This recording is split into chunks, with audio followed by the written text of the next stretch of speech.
Well, happy Friday, everybody. Colin Harper, certified financial planner and one of the partners here at HPK Provident. I'm joined, as always, by Michael Kutch, and we've got Brian Peluso as well, who has way more letters than the rest of us after his name, rightfully so. He is a glutton for punishment. Just a quick reminder, we do this every Friday at 12:30. Nothing we talk about today should be taken as a personal recommendation. These are just some observations and best thoughts moving forward. Today's show topic is all about student loan forgiveness. We've had a great time debating it here in the office, and we're excited to do it in this forum as well. Please feel free to join us next Friday as well. We're going to start announcing our topics earlier in the week, so you know a sense of what these are going to be about. So, Brian, I'm going to kick it off to you and ask you a very simple question. Student loan forgiveness, good thing, bad thing? That might be a little loaded, to be fair. Right down to it. Good or bad, what I can tell you is that I don't recall in my career anything that was announced out of the government that has elicited so much response, and a lot of it's an emotional response. And so, it could be good, could be bad. And here's what they're doing. August 24th, the Biden administration announces that there's going to be student loan debt relief. And the way they've worked it is if you make $125,000 or less and you have federal student loans, very important to note, this is not private loans. This is only federal student loans. If you've got federal student loans, they're going to forgive $10,000 of those loans.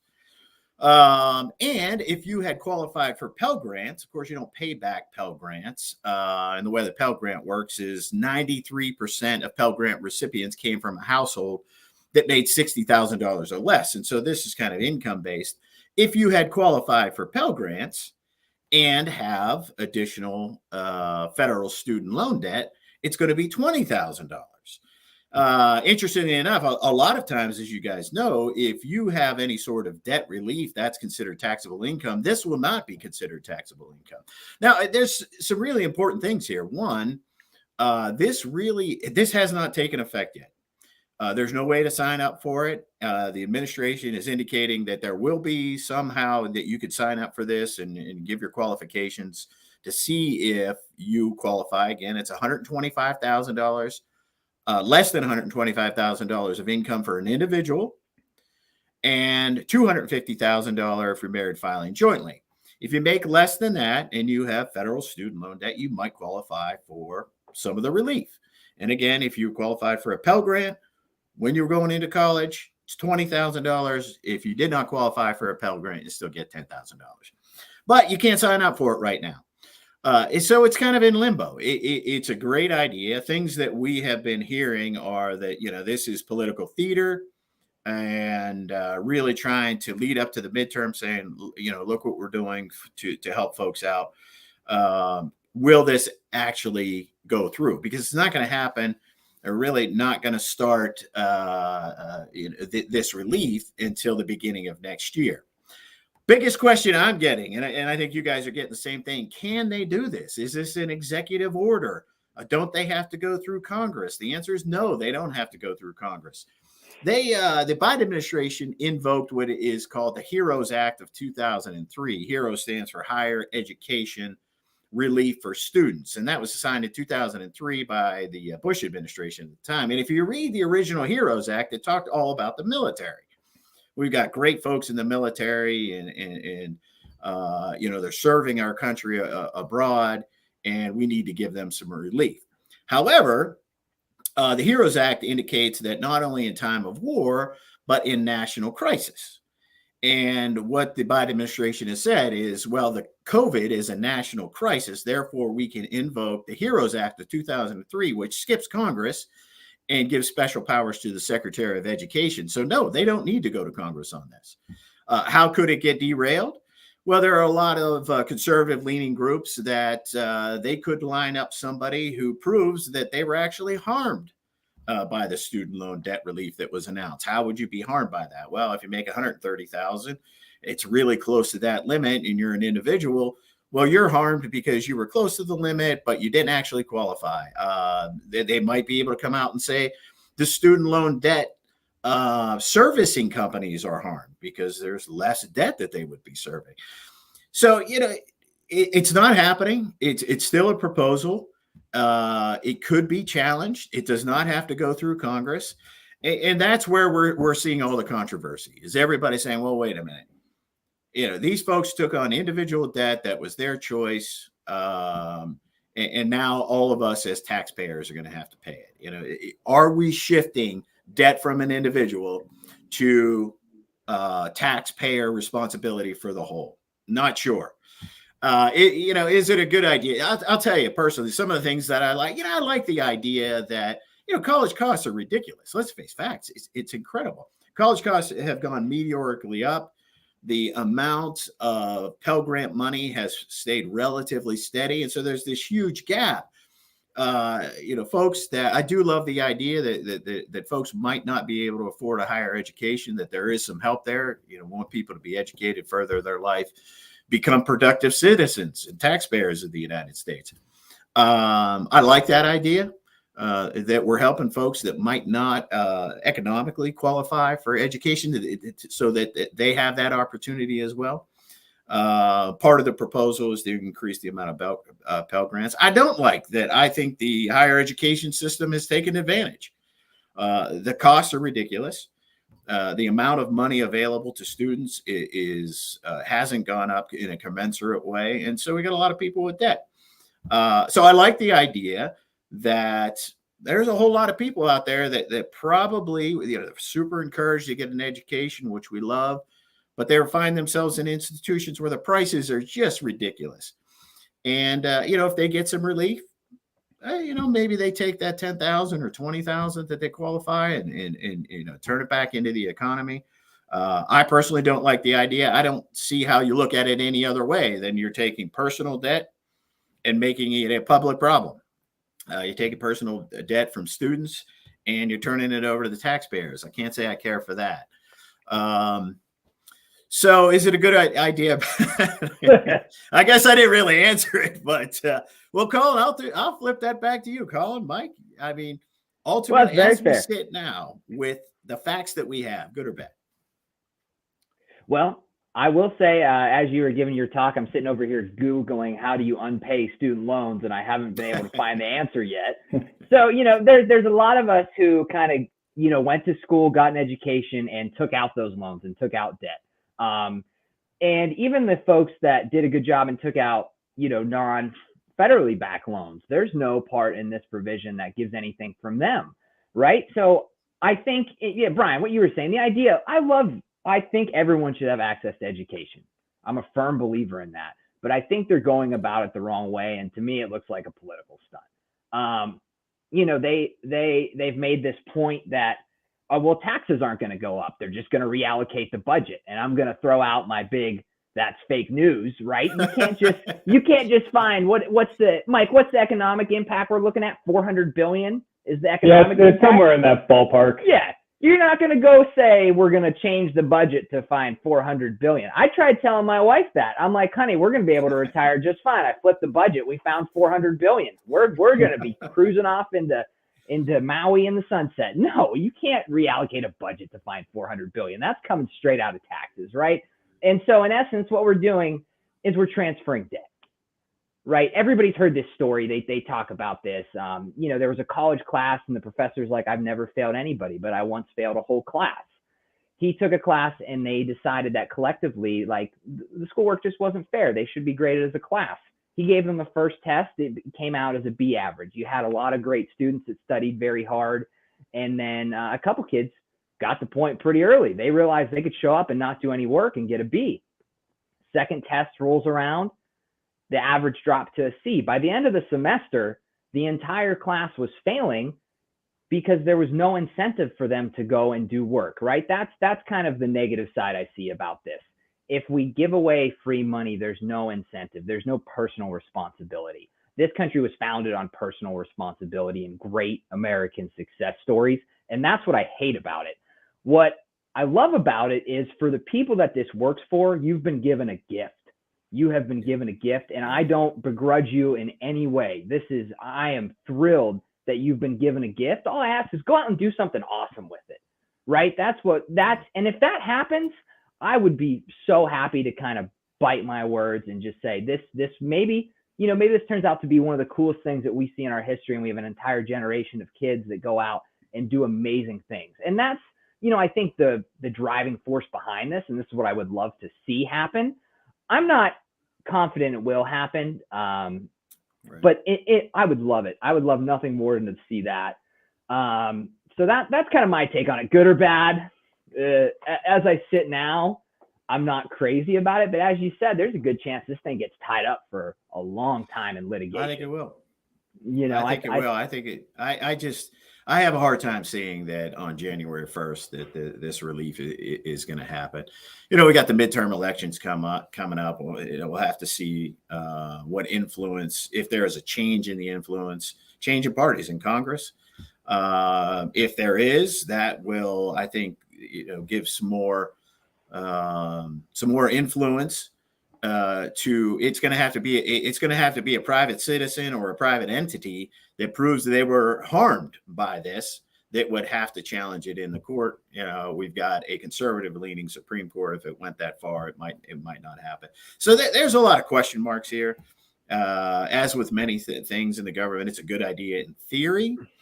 But how it actually it's actually administered and what benefits come from it, is really hard to say. I will.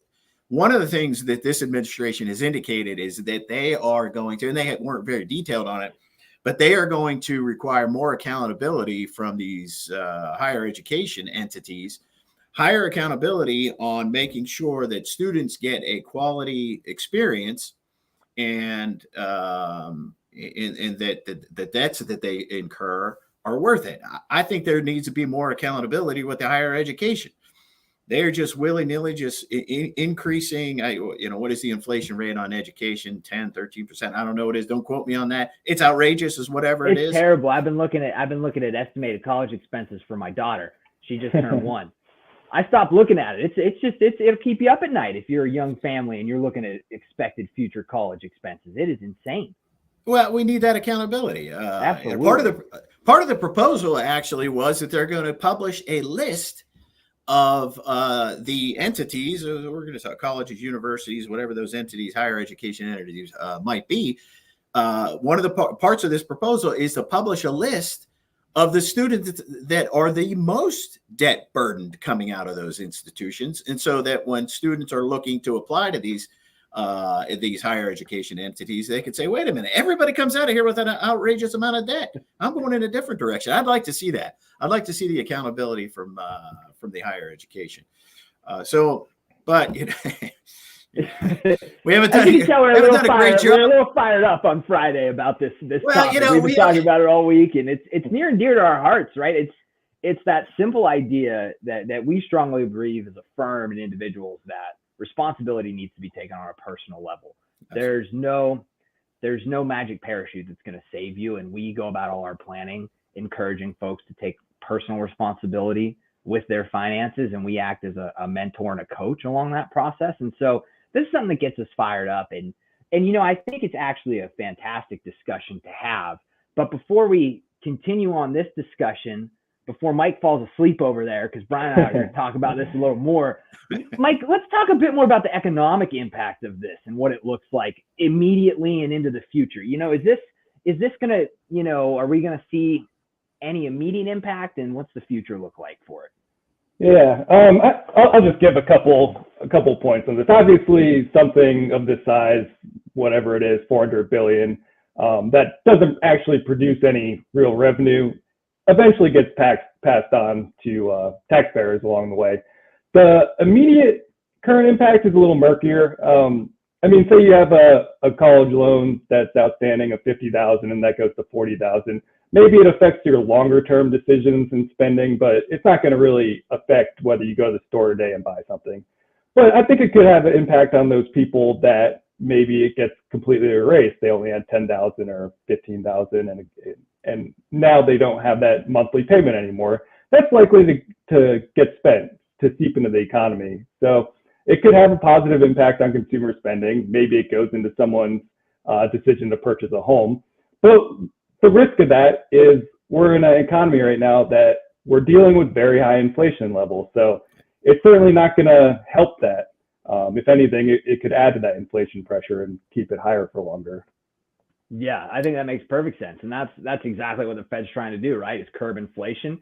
And the administration might have just kicked them right in the pants and said, good luck, so time will tell. Time will tell. I guess the other 2 points, Mike, if you wouldn't mind talking about, is September has some interesting data for us as far as, what to expect historically versus when we go into September. September has historically not been a great month for the markets. And then if you want to touch on the jobs report as well a little bit, because I know we had some big news there this morning as well.